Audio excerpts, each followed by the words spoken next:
सभी को good morning, नमस्कार। आज क्लासिफिकेशन ऑफ द एलिमेंट्स के लेक्चर नंबर 8 पर हम बात करेंगे। बेटा, इसके पहले जो बात चल रही थी आयोनाइजेशन एंथैल्पी के बारे में, आयोनाइजेशन एंथैल्पी के बारे में कुछ पॉइंट्स रह गए थे, उन पर पहले हम डिस्कशन कर लेते हैं, फिर एक नए टॉपिक पर बात करना शुरू करते हैं।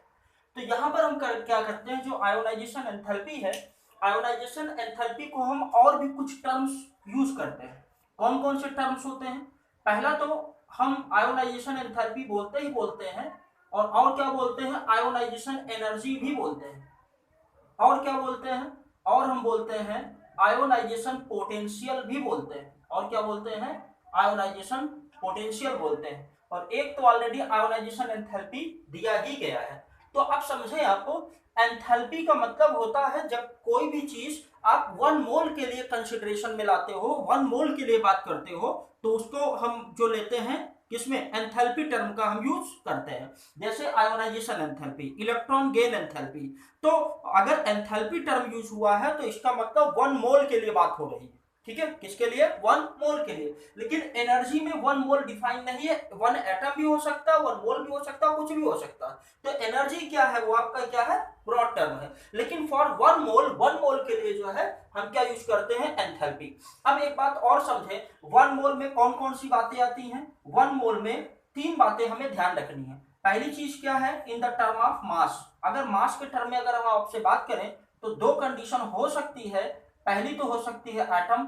अगर एटम है तो वहां पर हम मास लेते हैं, दैट इज एटॉमिक मास। और अगर मान लीजिए मॉलिक्यूल है, क्या है, मॉलिक्यूल है, तो वहां पर हम क्या लेते हैं, दैट इज मॉलिक्यूलर मास। लेकिन अगर नंबर ऑफ पार्टिकल के बारे में बात होती है, किसके, नंबर ऑफ पार्टिकल के बारे में, तो कितना होता है, 6.022 इंटू 10⁻23। और अगर मान लीजिए वॉल्यूम, अगर कोई गैस है, वॉल्यूम लेते हैं तो 22.4 लीटर।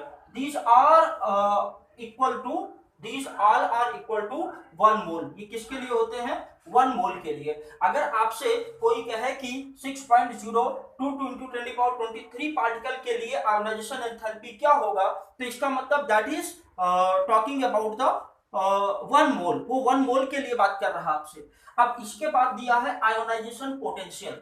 आयोनाइजेशन पोटेंशियल का मतलब क्या होता है कि जो फर्स्ट चैप्टर में हम लोगों ने पढ़ा था, क्या पढ़ा था, स्पेक्ट्रम के बारे में। तो हमने आपसे कहा था ये डिस्चार्ज ट्यूब है। ये क्या है, डिस्चार्ज ट्यूब। इस डिस्चार्ज ट्यूब में आप क्या करते हैं, hydrogen gas at low pressure पर लेते हैं। Hydrogen gas at low pressure पर लेते हैं। तो ऐसी कंडीशन में जो पोटेंशियल का डिफरेंस हम लगाते हैं, मिनिमम पोटेंशियल डिफरेंस कितना होता है, दैट इज 13.6, कितना, 13.6 इलेक्ट्रॉन वोल्ट पर एटम। मतलब 13.6 इलेक्ट्रॉन वोल्ट पर एटम। जैसे ही पोटेंशियल का डिफरेंस आता है, वैसे ही हाइड्रोजन जो है वो क्या करता है, आयोनाइज हो जाता है। क्या हो जाता है, आयोनाइज हो जाता है। मतलब वो एज ए आयोनाइजेशन एंथैल्पी वहां हमें देखने को मिलता है। तो इसीलिए इसको और क्या बोलते हैं, आयोनाइजेशन पोटेंशियल बोलते हैं। इस बात को आप थोड़ा सा ध्यान रखेंगे। ठीक है, तो हमने क्या बताया, हाइड्रोजन गैस को अगर आप डिस्चार्ज ट्यूब में लेते हो तो वहां पर कितना पोटेंशियल डिफरेंस, मिनिमम कितना, 13.6 पर आयोनाइजेशन शुरू हो जाता है। तो इसे हम आयोनाइजेशन पोटेंशियल भी बोलते हैं। ठीक है, तो इसको आप नोट करें, फिर आगे चलते हैं। चलिए,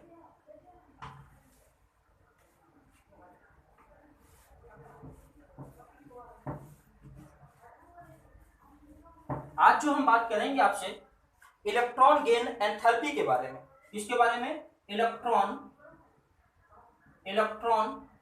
गेन एंथैल्पी, इस पर डिस्कशन होगा। तो इलेक्ट्रॉन गेन एंथैल्पी क्या होता है, the amount of energy released on addition of 1 electron in isolated gaseous atom, that is known as electron gain enthalpy. क्या होता है, फिर समझे, the amount of energy released on addition of 1 electron in isolated gaseous atom, that is known as क्या, electron gain enthalpy. तो इसको समझना शुरू करते हैं हम। ठीक है, होता क्या है, ये आपके पास क्या है, एक एटम है। ये क्या है, एटम है। हमने क्या किया, एक्स्ट्रा इलेक्ट्रॉन इसमें ऐड कराया। एक्स्ट्रा इलेक्ट्रॉन क्या किया, इसमें ऐड कराया। तो ऐसी कंडीशन में क्या होता है, एनर्जी इससे क्या होती है, रिलीज होती है। एनर्जी क्या होता है बेटा, इससे रिलीज होती है। ये जो एनर्जी रिलीज होती है इसी को ही हम लोग क्या बोलते हैं, that is known as electron gain enthalpy. क्या बोलते हैं, इलेक्ट्रॉन गेन एंथैल्पी बोलते हैं। ठीक है, मेजर करने का तरीका वही है जो हमने आयोनाइजेशन एंथैल्पी में किया था। कैसे, either electron volt per atom और क्या कह सकते हैं, किलो जूल पर मोल, इस तरह से भी हम लोग बोल सकते हैं। तो हमने क्या बताया, जरा इस बात को आप समझें। क्या बताया कि इलेक्ट्रॉन को ऐड करने पर आइसोलेटेड गैसेस एटम में जो एनर्जी रिलीज होती है, that is known as electron gain enthalpy. इसको हम मेजर किस में करते हैं, इलेक्ट्रॉन वोल्ट पर एटम और किलो जूल पर मोल। तो इसको थोड़ा सा आप मेंशन करें, क्या बताएंगे, the amount of energy released on addition of extra electron in isolated gaseous atom is called क्या, इलेक्ट्रॉन गेन एंथैल्पी बोलते हैं। ठीक है, तो इसको आप नोट करें, फिर आगे चलते हैं। अब यहां पर जैसे कोई एग्जांपल ले लेते हैं। क्या है, एक एलिमेंट एक्स है, इसने इलेक्ट्रॉन क्या किया, लिया, तो ऐसी कंडीशन में कन्वर्ट हो गया किस में, एक्स माइनस में, और इससे क्या होता है, एनर्जी रिलीज होती है। एनर्जी क्या होती है, रिलीज होती है, और एनर्जी रिलीज होती है, इसीलिए प्रोसेस कैसा होगा, प्रोसेस विल बी कैसा है, दैट विल बी एक्सोथर्मिक होगा बेटा। कैसा होगा, एक्सोथर्मिक होगा। ठीक है, तो चलिए इसको नोट करें, फिर आगे बात करते हैं। ठीक है, हमने क्या बताया, the amount of energy release on addition of extra electron in isolated gases atom is called electron gain enthalpy. Extra 1 electron आप याद रखेंगे, एक बार में एक ही इलेक्ट्रॉन, आपको एक साथ कई इलेक्ट्रॉन नहीं ऐड करने आपको। ठीक है, चलिए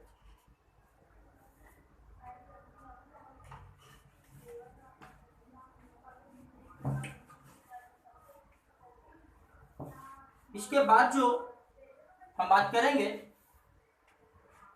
सबसे ज्यादा इलेक्ट्रॉन गेन एंथैल्पी जो होती है वो क्लोरीन की होती है। पूरे पीरियोडिक टेबल में क्लोरीन की इलेक्ट्रॉन गेन एंथैल्पी सबसे मैक्सिमम होती है, इस बात को आप ध्यान रखेंगे। तो क्या बताएंगे, इलेक्ट्रॉन गेन एंथैल्पी ऑफ, इसको ऐसे लिख देते हैं, delta electron gain enthalpy for chlorine is maximum in the periodic table. Electron gain enthalpy of chlorine is maximum in the periodic table. और कितना होता है जरा समझें, Cl इलेक्ट्रॉन ऐड किया तो कन्वर्ट हो गया किस में, Cl माइनस में। अब ऐसी कंडीशन में कितना जो डेल्टा H की वैल्यू होगी, delta H electron gain enthalpy कितना होगा, -349 किलो जूल मोल इनवर्स। कितना होगा, 349 किलो जूल मोल इनवर्स। इस बात को आप ध्यान रखें। ठीक है, अब इसके बाद जो हम लोग बात करना शुरू करते हैं, that is successive electron gain enthalpy. इसके बाद जो हम बात करना शुरू करेंगे, सक्सेसिव इलेक्ट्रॉन गेन एंथैल्पी। ठीक है, चलिए, तो होता क्या है कि पहले हम क्या करेंगे, 1 इलेक्ट्रॉन ऐड करते हैं तो जो एनर्जी रिलीज होती है, फिर इसके बाद हम क्या करते हैं, उसी स्पीशीज में फिर 1 इलेक्ट्रॉन और ऐड करते हैं। एग्जांपल के थ्रू इस बात को हम क्लियर करते हुए चलते हैं। जैसे हमने क्या लिया, ऑक्सीजन लिया। क्या लिया, ऑक्सीजन का जनरल इलेक्ट्रॉनिक कॉन्फ़िगरेशन कितना होता है, 2, कितना 6 हो जाएगा।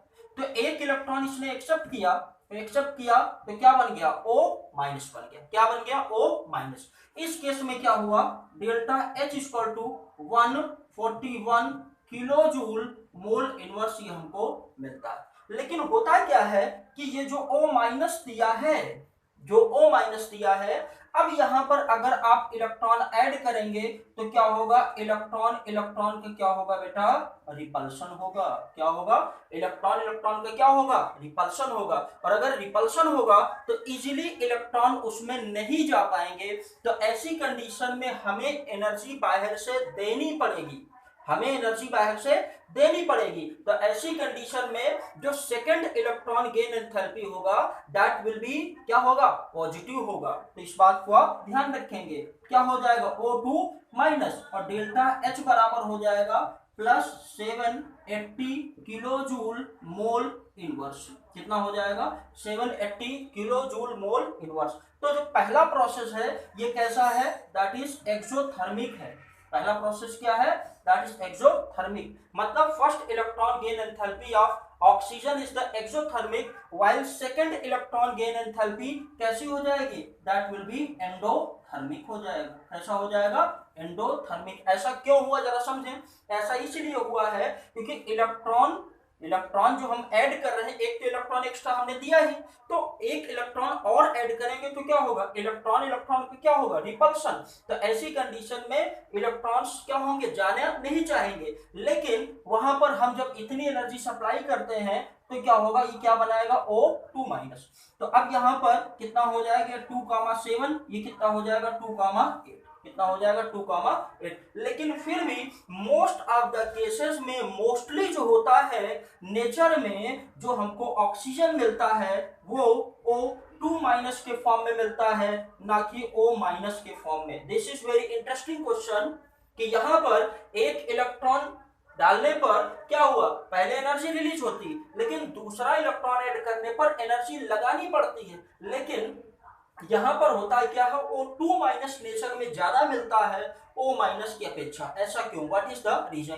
तो होता क्या है कि ये जो इलेक्ट्रॉन गेन एंथैल्पी यहाँ पर हम ऑब्जर्व कर रहे हैं, स्टेबिलिटी जो होता है वो एक फैक्टर पर डिपेंड नहीं करता है, उसके लिए कई सारे फैक्टर होते हैं। जैसे यहाँ पर क्या देख रहे हैं, यहाँ पर ऑक्टेट कंप्लीट हो रहा है, यहाँ पर क्या हो रहा है बेटा, ऑक्टेट कंप्लीट हो रहा है। और दूसरी कंडीशन क्या होता है कि जब ये एनायन कैटायन से मिलता है, जब पॉजिटिव नेगेटिव से मिलता है तो वहां क्या बनाता है, एक न्यूट्रल सॉल्ट बनाता। क्या बनाता है, न्यूट्रल सॉल्ट। और जब न्यूट्रल सॉल्ट बनाता है तो वहां लैटिस एंथैल्पी भी इसके लिए रिस्पॉन्सिबल होती है, किसके लिए, फॉर द स्टेबिलिटी। तो यहाँ O2 माइनस ज्यादा मिलता है, इसका रीजन क्या है, पहला तो इसका ऑक्टेट कंप्लीट हो जाता है, और दूसरा क्या होता है, लैटिस एंथैल्पी, जो लैटिस एनर्जी होती है वो क्या होती है, ज्यादा होती है, किस केस में, O2 माइनस के केस में। This is very important question, इसको आप ध्यान रखेंगे, ठीक है, इसको नोट करें फिर आगे चलते हैं। चलिए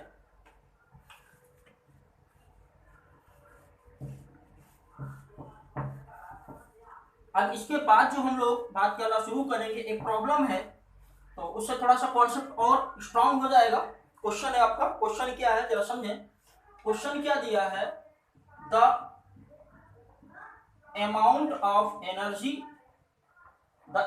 of energy released in following process, जो फॉलोइंग प्रोसेस हो रहा है वो कितना है, 57.86 इंटू 10 की पावर -10, ये हो जाएगा जूल।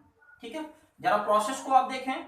Cl, इसने इलेक्ट्रॉन एक्सेप्ट किया, क्या बना, Cl माइनस, तो डेल्टा H की वैल्यू कितनी हो गई है, डेल्टा H तो नहीं बोलेंगे यहाँ पे, ठीक है। यहाँ पर जो एनर्जी रिलीज होती है कितनी हो जाती है, 57.86 इंटू 10 की पावर -10 जूल, ठीक है। और Cl कितना है, Cl कितना है, ये है आपका 10 की पावर 10 एटम, ये लिया गया, ठीक है। देन फाइंड आउट क्या, इलेक्ट्रॉन गेन एंथैल्पी इन किसमें बताना है electron volt per atom, and और किसमें बताना है, kilo joule mole inverse, kilo joule mole inverse में फाइंड आउट करना। जरा आप समझे इस बात को, क्या दिया है क्वेश्चन, ये दिया गया है ये एक इलेक्ट्रॉन गेन एंथैल्पी का ही कॉन्सेप्ट यहाँ अप्लाई किया गया है कि Cl में हमने इलेक्ट्रॉन ऐड किया, जब Cl में इलेक्ट्रॉन ऐड किया तो हमें इतनी एनर्जी रिलीज, मतलब इतनी एनर्जी हमें मिलती है। तो ऐसी कंडीशन में कहा गया जो Cl है, जो क्लोरीन वेपर के फॉर्म में दिया है, ये क्या लिख सकते हैं, Cl वेपर लिख सकते हैं। क्या है, Cl वेपर, ठीक है।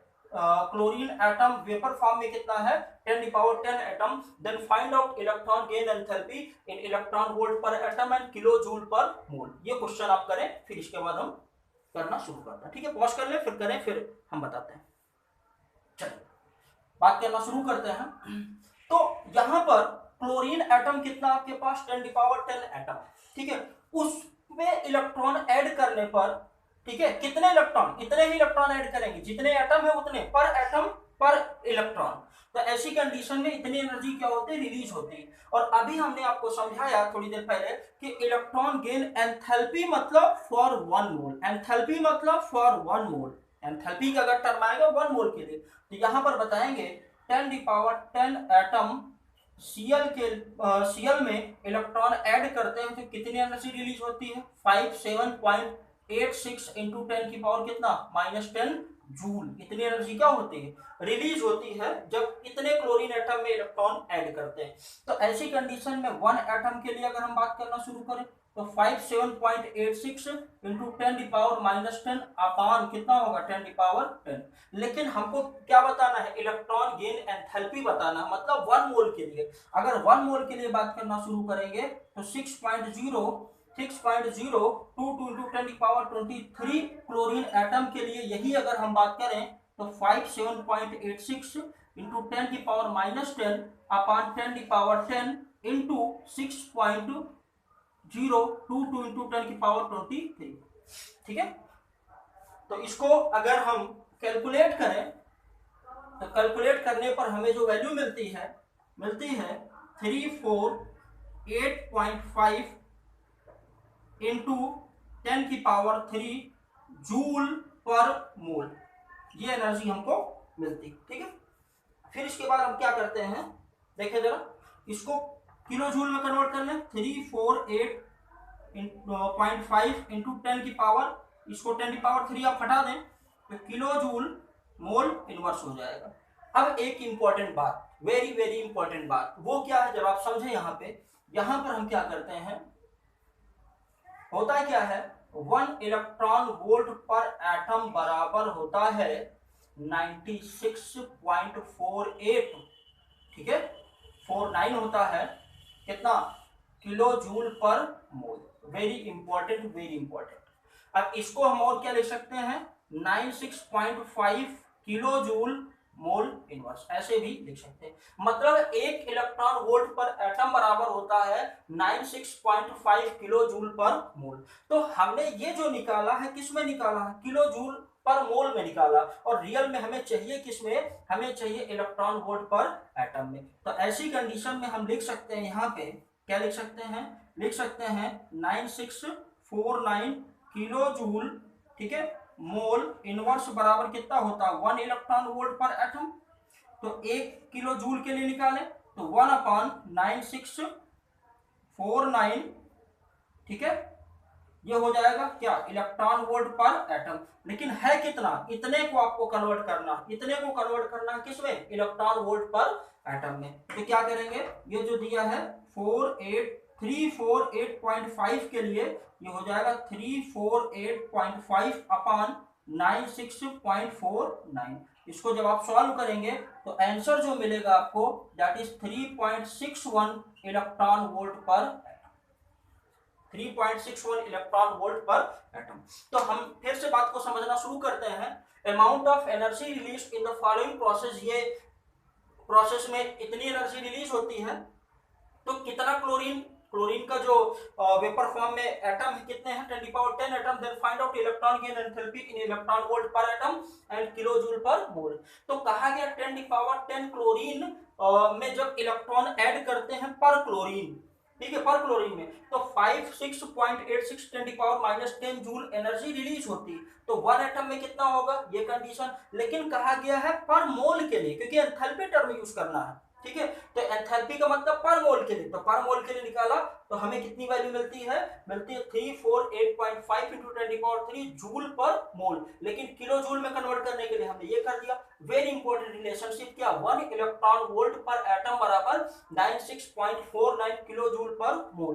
तो यहाँ पर सीधे सीधे 96.5 क्या ले लेते हैं हम कितना, किलो जूल मोल इनवर्स। अब क्या करेंगे, 96.49 kilo joule mole inverse equal to कितना, 1 इलेक्ट्रॉन वोल्ट पर एटम। तो ऐसी कंडीशन में 348.5 के लिए जो हमारी वैल्यू आएगी 3.61 इलेक्ट्रॉन वोल्ट पर एटम। ठीक है, इसको नोट करें फिर आगे चलते हैं।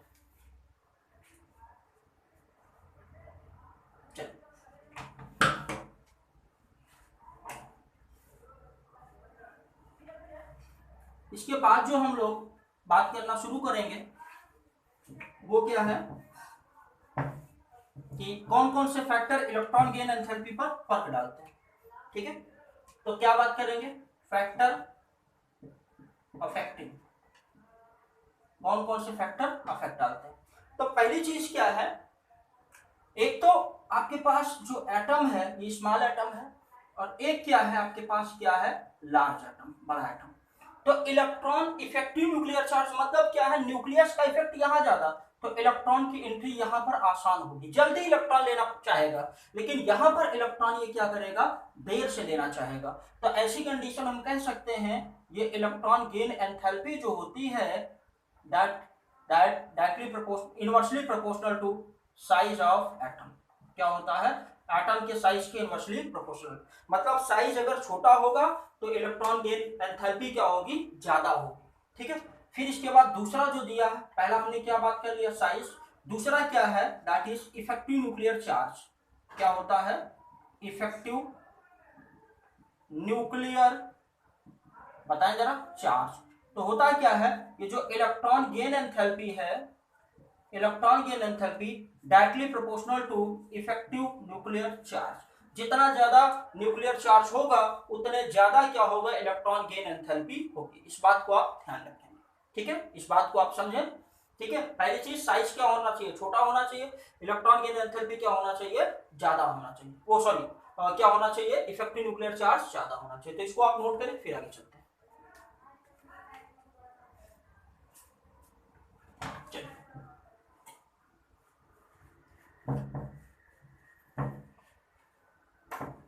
इसके बाद जो हम बात करेंगे आपसे, position in the periodic table.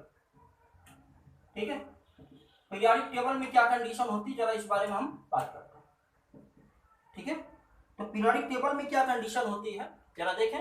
पहला क्या है, ग्रुप में, पहला क्या है, इन ग्रुप।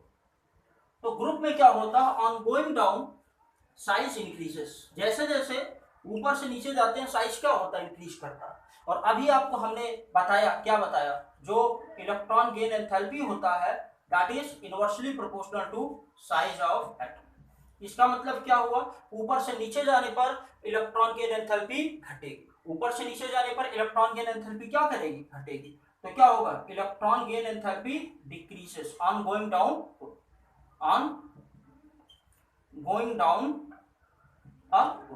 ठीक, दूसरी चीज क्या है, हम बात करते हैं पीरियड में। तो होता क्या है, अगर लेफ्ट टू राइट जाते हैं तो साइज क्या होता है, कॉन्टिन्यूसली डिक्रीज करता है, साइज क्या होता है, डिक्रीज करता है। और जब डिक्रीज करता है तो दो बातें निकल के आती हैं, क्या क्या होता है यहाँ पर, एक तो इफेक्टिव न्यूक्लियर चार्ज आपको क्या होता है, इंक्रीज करता, बढ़ता। दूसरी कंडीशन क्या होता है, जो रेडियस होता है वो भी क्या होता है, वो घटता, रेडियस क्या होता है, घटता। और जब रेडियस छोटी होगी, एटम छोटा होगा, तो क्या होगा, इलेक्ट्रॉन को एक्सेप्ट करना आसान होगा। तो ऐसी कंडीशन में क्या बताएंगे, जो इफेक्टिव न्यूक्लियर चार्ज होगा, जो इफेक्टिव न्यूक्लियर चार्ज होगा दैट क्या होगा, बताएं, इंक्रीजेस। मतलब लेफ्ट टू राइट जाने पर इंक्रीज करता, लेकिन टॉप टू बॉटम जाने पर डिक्रीज करता। तो इस बात को आप थोड़ा सा ध्यान रखें। ठीक है, चलिए नोट करें फिर आगे बात करते हैं।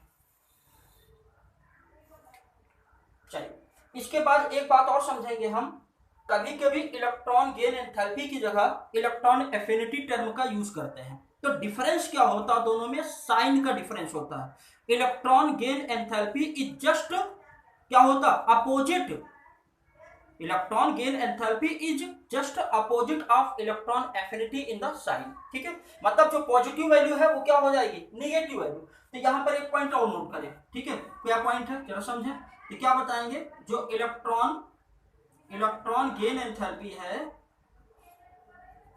क्या बेटा, electron gain enthalpy is just opposite of क्या, इलेक्ट्रॉन एफिनिटी।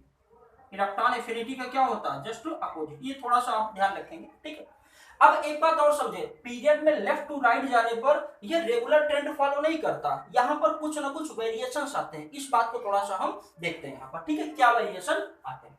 ठीक है, चलिए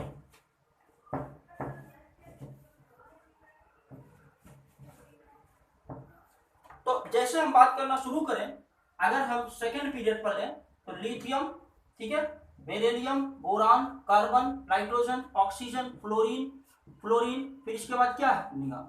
तो होता क्या है कि ये जो आपका दिया हुआ है, क्या ये कैसा होता है, हाफ फील्ड होता है। इसके पहले भी हमने समझाया क्या होता है, दैट इज हाफ फील्ड। और ये क्या होता है, फुल फील्ड होता है। ये कैसा होता है, फुल फील्ड। और ये कैसा होता है, दैट इज फुल फील्ड होता है। ये भी क्या होता है, फुलफिल्ड होता। तो ऑर्डर क्या बनेगा, सबसे कम किसकी होगी, जिसका ऑर्बिटल फुलफिल्ड होता है। तो ऐसी कंडीशन में अगर हम ऑर्डर देखें तो नियॉन, ठीक है, बेरिलियम, और फिर क्या होगा, नाइट्रोजन, फिर क्या होगा, लिथियम, फिर क्या होगा, बोरॉन, ठीक है, और फिर क्या होगा, कार्बन, फिर क्या होगा, ऑक्सीजन, और फिर क्या होगा, fluorine. That is the real order. ये क्या है, रियल ऑर्डर है सेकेंड पीरियड के एलिमेंट को अगर हम क्या करें, अरेंज करें according two electron gain enthalpy. सबसे ज्यादा किसका होगा, फ्लोरीन का होगा। ठीक है, और यहाँ पर क्या होता है, फुल फील्ड है, यहाँ क्या है, फुल फील्ड है, यहाँ क्या हाफ फील्ड है। तो अगर हाफ फील्ड या फुल फील्ड है ऑर्बिटल, तो इलेक्ट्रॉन को लेना मुश्किल होगा। ठीक है, क्या होगा, स्टेबिलिटी उसकी अफेक्ट हो जाएगी, प्रभावित होगी। तो इस बात को आप थोड़ा सा ध्यान रखेंगे। तो this is the order in the case of क्या, ये क्या होगा, सेकेंड पीरियड के केस में होगा। और जो आपका ऑक्सीजन होता है, जो ऑक्सीजन होता है सेकेंड, ऑक्सीजन जो होता है, जो 16th ग्रुप में ऑक्सीजन की इलेक्ट्रॉन गेन एंथैल्पी सबसे लीस्ट होती है। ऑक्सीजन की इलेक्ट्रॉन गेन एंथैल्पी सबसे कम होती है, कहां पर, 16th ग्रुप में। इस बात को आप ध्यान रखें।